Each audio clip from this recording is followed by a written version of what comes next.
Okay, everybody gather around, bring it on in, say it with me. CM Punk is a WrestleMania main eventer. Or at least we think he's going to be a WrestleMania main eventer. But Friday Night SmackDown is done and there's only one question left to ask. What is this favor from CM Punk that Paul Heyman owes him? There is so many questions going into WrestleMania 41 this year, but I asked you over on Twitter to submit any hot takes, bold opinions, thoughts, concerns, whatever else you may have on the show, and we're going to get right into them right now. So sit back, relax, leave that like on this video, and let's get into your hot takes. Oh, and one more quick thing. If you would like my entire review on Friday Night SmackDown, it is now available over on my Patreon. Just click the link in the description below. Go check it out. There's lots of great content over there. I'm sure you'll love it. My prediction on the favor. CM Punk is requesting Paul Heyman to do what he thought was never going to be possible. Turn his back on the one man he's had the back of for 5+ years. At WrestleMania, Paul Heyman turns his back on the tribal chief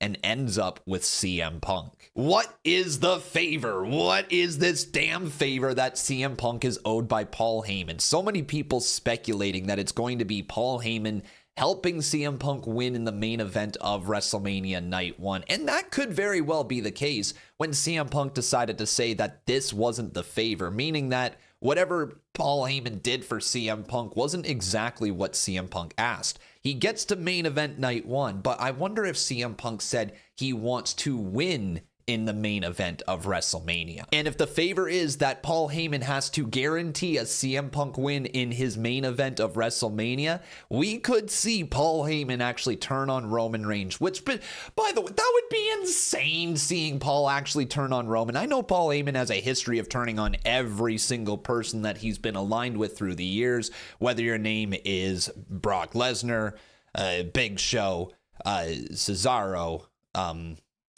Brock Lesnar again, every single person that he's ever aligned with. So it's really in Paul Heyman's character to actually turn on Roman Reigns here. But does that mean CM Punk will then be a bad guy? Does that mean CM Punk could actually turn heel? That's wild for me to actually think about, because CM Punk is getting some of the best reactions of his career. And one of the best things about CM Punk is that he is Punk. You either love him or you hate him. There's no heel. There's no babyface dynamic with him. He's just CM Punk. He's kind of an asshole, and we love that asshole for whatever reason. But in terms of Paul Heyman turning on Roman Reigns and aligning with CM Punk, that seems to be the most common thing out there right now. And if one thing we have learned from WWE's last couple of years is that the obvious answer isn't always the answer they go with. And a lot of the times when the answer is sitting there right in front of your very face, you go a different direction. Like, who would have thought John Cena would have turned heel? Let's be real. And nobody's really talking about the possibility of Paul Heyman maybe aligning with even Seth Rollins. Like, that would be a swerve for the sake of a swerve. And sometimes a swerve happens just for the sake of a swerve. So there's so many different directions that we could go in at WrestleMania. But let me know, what do you think the favor actually is? Is it just main eventing WrestleMania, or is it something more? What if this favor is that the winner of the triple threat is added into the Undisputed Championship match with Cody and Cena? So yeah, there's this theory going around that maybe the winner of Night 1 between Punk, Roman, and Seth goes on in main events Night 2 of WrestleMania and joins John Cena and Cody Rhodes for the Undisputed Championship. And I understand where people are coming from, because literally at WrestleMania 40 last year, we had the main event of Night 1 impact the main event of Night 2.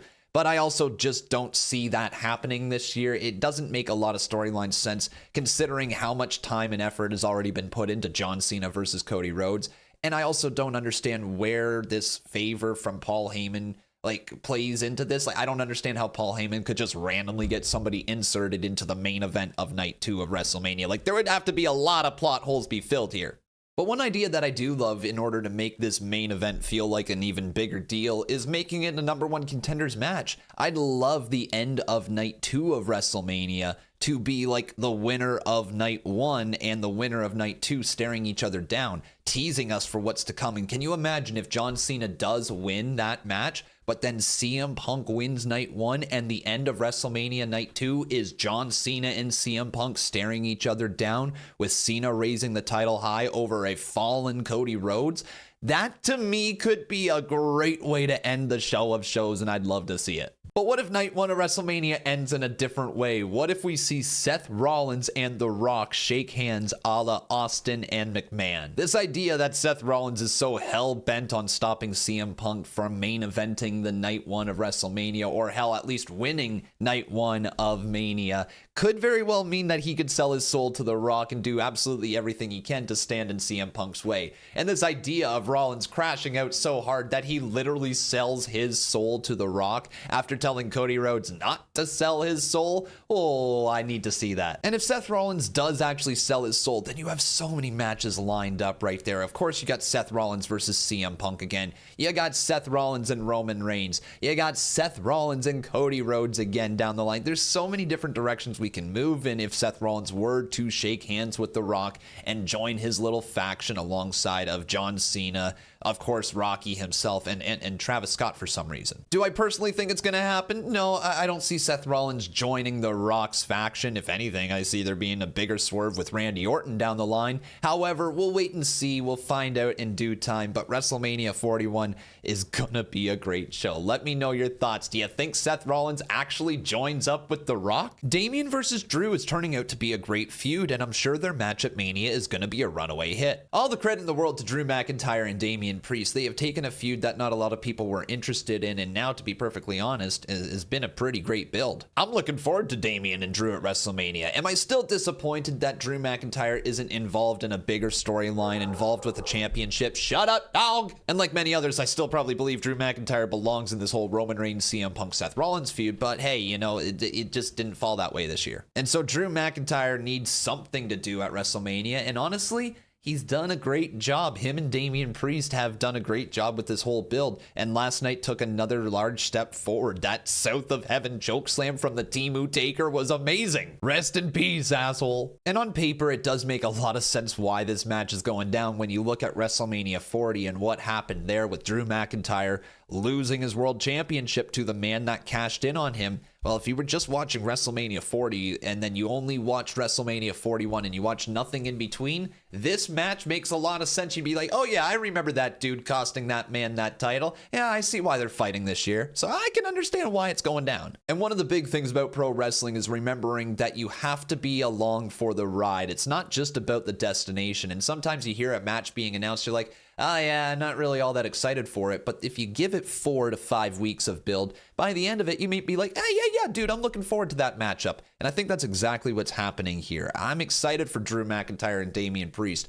I hope there's bigger things for both men after WrestleMania, and I hope that they move back up the card, whether it be getting an opportunity for a championship or entering into who knows what, a great feud with some celebrity. I don't know. Bring back Bad Bunny for all I care. Dude, just thinking about it, Bad Bunny and Drew McIntyre would tear the house down. That would be a lot of fun. But all in all, kudos to Damian and Drew. Great job with this build. I'm looking forward to the match at Mania. Are you? Naomi absolutely stole the show tonight. Her character is amazing and what the women's division needed. I love that the world is finally seeing the talent that Naomi truly possesses. She is awesome. Naomi is crushing it, and this whole new attitude, gear, look, everything about her. I see so much money. Naomi has to be a main eventer moving into the rest of the year. Hell, I could see Naomi winning a championship, maybe even being the person to dethrone Bianca Belair should Bianca Belair win the title at WrestleMania. Naomi is doing amazing work,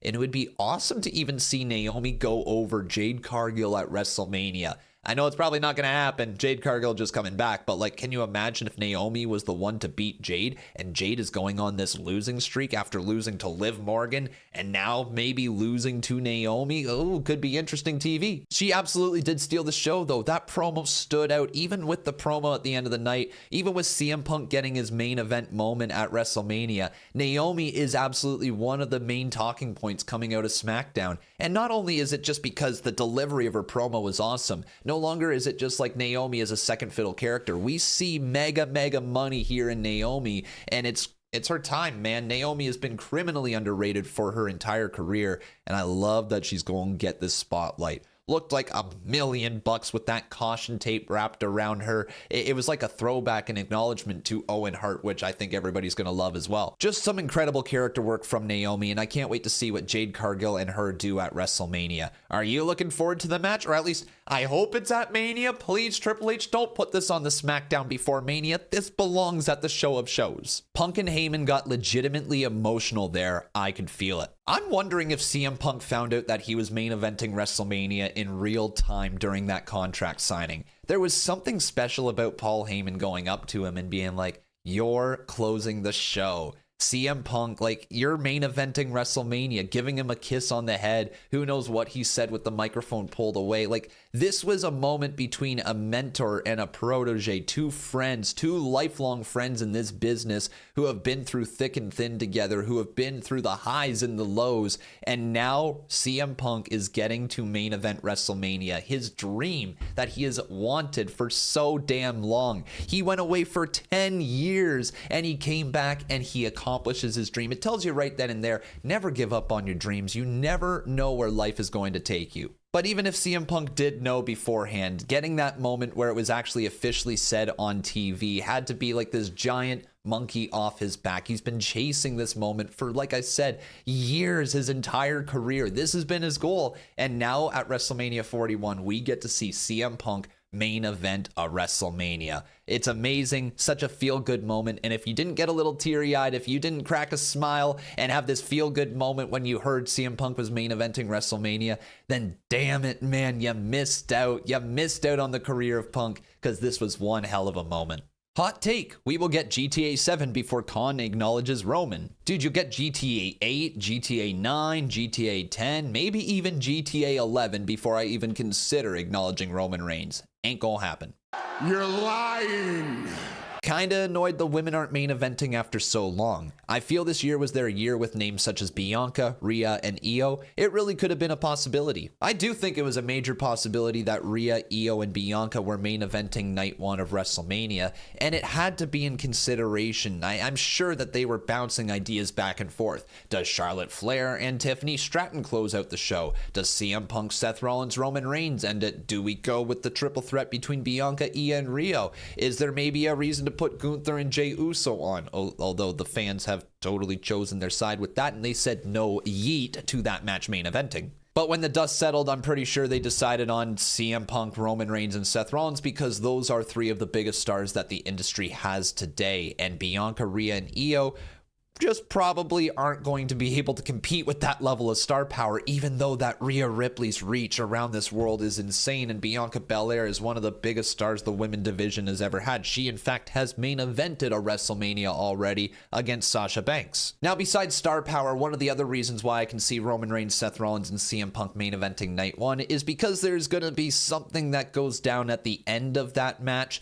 that directly impacts night two in some way, shape, or form. It's going to create a cliffhanger going into the next night, and I just don't see a reason why Bianca, Rhea, and Io should main event over something that is going to hook the fans for night two of WrestleMania. If I'm wrong and there's no cliffhanger, well then I do question maybe a little bit why the women wouldn't main event night one, but also at the same time, as Triple H said, it's the biggest stories, the biggest stars that are going to go on last, and like, you just can't argue it. Roman Reigns, one of the biggest stars that WWE has ever seen. CM Punk, absolutely beloved, and the fans literally chanted his name for 10 years when he wasn't there. And Seth Rollins, this man who just literally was in the main event of night one of last year, and he also directly impacted the finish of night two last year. Like, that Seth Rollins is one of the biggest stars in WWE. In fact, he's probably one of the more underrated guys when you consider star power. The reactions he gets, the match quality, everything Rollins does warrants him being in the main event of WrestleMania. So it does suck for the women. It absolutely does. This should have been their year with the star power going into this triple threat.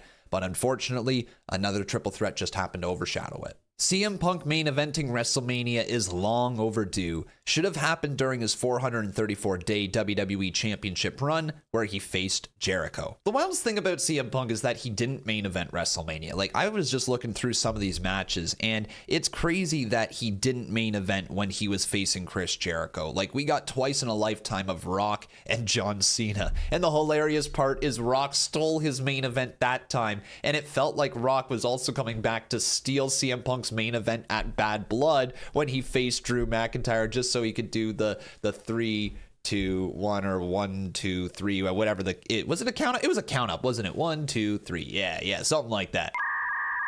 Oh my God, that's John Cena's symbol. Did he mean it the entire time? But it's wild he never main evented, and now that CM Punk is main eventing WrestleMania this year, it's just this giant sigh of relief from the fans that he's actually gonna get it, you know. And not only is he gonna get it, but us, the fans, are going to get it as well. Anybody who stood through all that time. Like, I can remember when CM Punk left. I can remember listening to the Colt Cabana podcast where CM Punk spilled all the dirty laundry with everything that happened. My mouth hit the floor. I was shocked of what I was hearing, and that was really my introduction to behind the scenes in pro wrestling. I don't even think I'd listened to a wrestling podcast before that. That was my first podcast I listened to. But it's just crazy to see that happened. We went through all those years. We went through the AEW times, the return, the injury, to now finally CM Punk is main eventing WrestleMania. He absolutely deserves it. It's incredibly long overdue. And I hope it's going to be a great moment. I hope it's going to be one of those moments that he takes a little bit of time to look around the arena, soak it all in, or I guess it's a stadium, but drink it all in, absorb it, because who knows if he's ever going to get another one. But that's it. Those are your hot takes. Let me know any others that you have down in the comments below. And if also you would like my entire review for Friday Night Smackdown and so much extra content like our Lucha Underground series, our main event series, our match club, reviews, and more, be sure to check out my Patreon, link in the description below. And as always, make sure you leave a like on this video, make sure you subscribe to the channel, turn on those notifications, and keep coming back every single day because we upload wrestling videos every single day. Thanks for watching, everyone, and we'll see you tomorrow.